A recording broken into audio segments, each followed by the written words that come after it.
कृष्ण की वाणी। बच्चे, अगर कोई तुम्हें बदकिस्मत कह रहा है ना, तो इसका मतलब ये नहीं कि तुम बदकिस्मत हो गए। किसी के कहने पर मत जाना।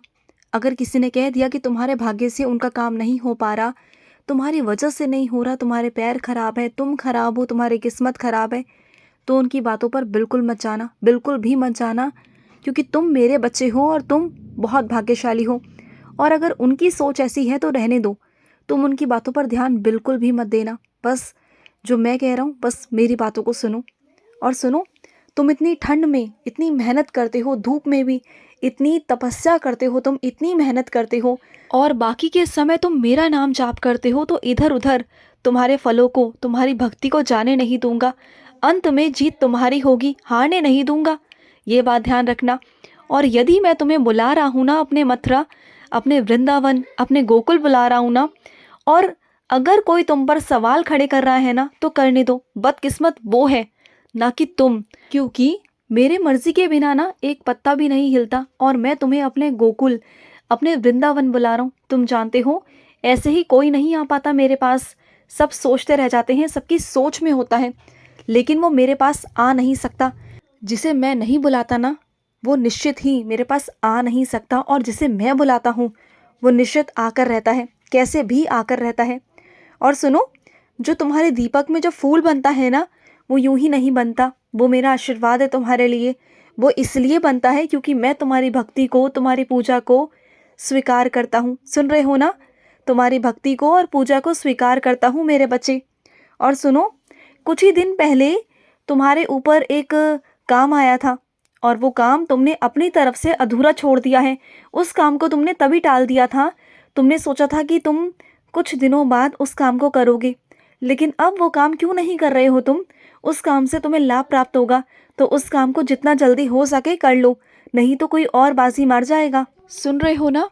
और सुनो, तुम्हारे कृष्ण को तुम कभी अनंत कहते हो, कभी त्रिगुण स्वरूप कहते हो, तो कभी मुझे तुम नारायण कहते हो। हाँ, तो फिर जब इतना भरोसा है तुम्हें मुझ पर, मुझे महसूस करते हो तुम, और तो फिर मैं तुम्हारी माँ हूँ, मैं तुम्हारा पिता हूँ, तुम पर कभी कोई हानि नहीं आने दूंगा।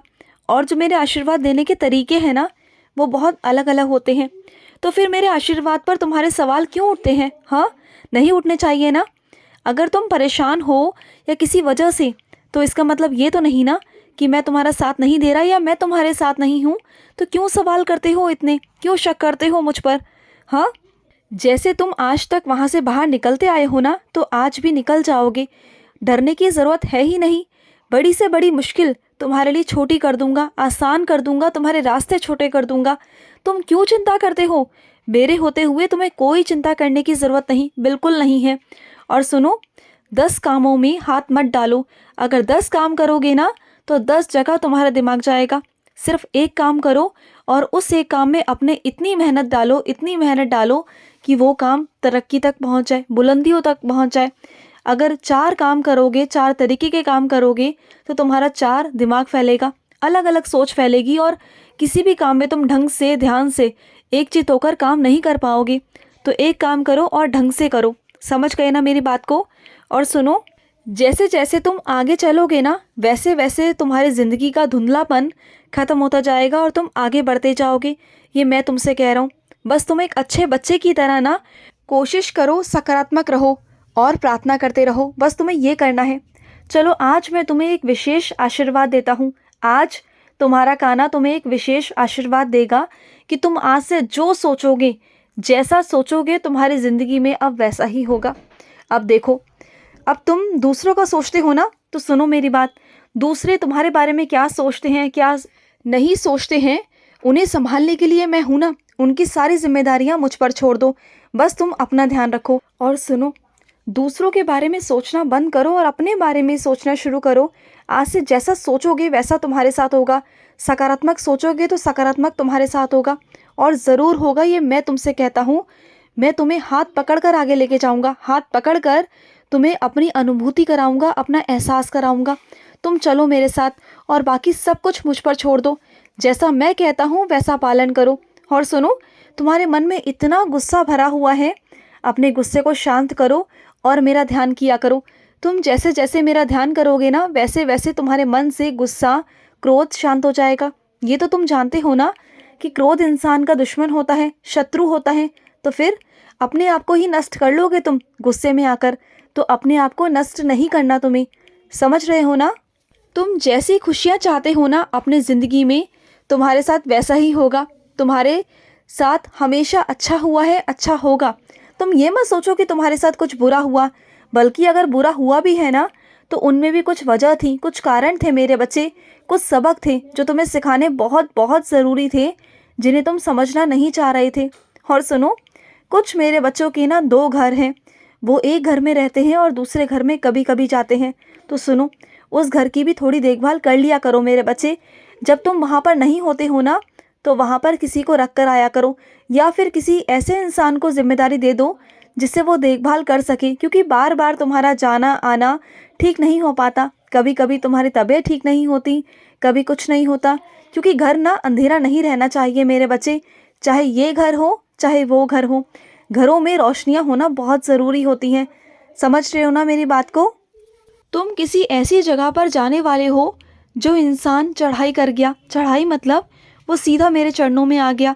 तो वहाँ जाकर डरो मत और ना वहम करो, क्योंकि वही ज़िंदगी का सत्य है मेरे बच्चे, वही जीवन का सत्य है। तो उन चीज़ों से डरना नहीं चाहिए, बल्कि उसका सामना करना चाहिए। जीना एक झूठ है मेरे बच्चे, एक माया जाल है, और मरना सच है मेरे बच्चे। तो क्यों डरना? और वैसे तो ये आत्मा अमर है मेरे बच्चे। ये आत्मा कहाँ जाती है? आत्मा एक शरीर को छोड़ के दूसरे शरीर में प्रवेश कर जाती है। तो डरना किस बात का है मेरे बच्चे? डरा बिल्कुल भी मत करो, समझ रहे हो ना तुम? डरना बिल्कुल भी नहीं है तुम्हें। और सुनो, आज मेरी पसंद का खाना तुम्हारे थाली में परोसा जाएगा मेरे बच्चे। आज तुम्हें खाना खाना है, वो भी मेरी पसंद का। हर बार मैं तुम्हारी इज्जत रखता हूँ, हर बार तुम्हारी पसंद का ख्याल रखता हूँ, लेकिन इस बार तुम्हें मेरी पसंद का ख्याल रखना होगा। चाहे तुम्हें स्वाद आए ना आए, लेकिन तुम्हें खाना होगा। तुम्हें आज मेरी इज्जत करनी होगी, मेरे बारे में सोचना होगा, और आज खाना खाना होगा। समझ गए ना? और सुनो, तुम्हारी सलामती के लिए कोई मुझसे रोज़ प्रार्थना करता है, और आज उसी की प्रार्थना की वजह से ना तुम्हारे पर एक संकट आने वाला था जो टल गया मेरे बच्चे। जो तुम्हारे लिए ना बहुत बहुत दिल से मेरे आगे प्रार्थना करता है, रोज़ प्रार्थना करता है, और इतना दिल से करता है कि क्या बताऊं। तुम्हारे आगे वो ऐसा नहीं दिखाते, लेकिन तुम्हारे पीठ पीछे तुम्हारे लिए ही प्रार्थना करते हैं। तुम्हारा नाम ले लेकर रोज़ मेरे आगे जाप करते हैं, प्रार्थना करते हैं। मैं क्या बताऊं तुम्हें कि वो तुमसे कितना प्यार करते हैं मेरे बच्चे। और आज उन्हीं की वजह से तुम पर आया हुआ संकट टल गया मेरे बच्चे। और सुनो, पीछे मत हटो। तुम पीछे हटने की सोच ही नहीं सकते। जब तुम इतना आगे आ चुके हो, तो पीछे हटने का कोई सवाल ही नहीं है मेरे बच्चे, कोई सवाल नहीं। तुम हार ही नहीं सकते, तुम मेरे बच्चे हो। और तुम्हारे कान्हा ने कभी हारना नहीं सिखाया, तुम्हारे कान्हा ने हमेशा जीतना सिखाया है। बस कुछ दिन की बात है, कुछ दिन आगे चलो, उसके बाद तुम खुद महसूस करोगे कि सब कुछ अच्छा हो रहा है तुम्हारी ज़िंदगी में। बस आगे बढ़ो, मैं हूँ तुम्हारे साथ और हमेशा रहूँगा। तुम बिल्कुल चिंता मत करना, तुम्हारा साईं हमेशा तुम्हारे साथ रहेगा। बस तुम्हें मुझ पर भरोसा दिखाना होगा। और सुनो, किसी की गलत सलाह को कभी भी सम्मान कर कर मान मत लेना। हाँ, मानता हूँ कि वो तुमसे बड़े हैं, बुजुर्ग हैं, लेकिन अगर गलत सलाह दे तो मानने की कोई ज़रूरत नहीं। गलत चीज़ तुम्हें नहीं करनी है, चाहे कोई वो छोटा सिखाए या बड़ा सिखाए। गलत गलत होता है मेरे बच्चे। तुम्हें गलत चीज़ों पर नहीं चलना, बिल्कुल नहीं चलना। खुश रहो। आज का कृष्ण संदेश समाप्त हुआ। जय श्री कृष्णा।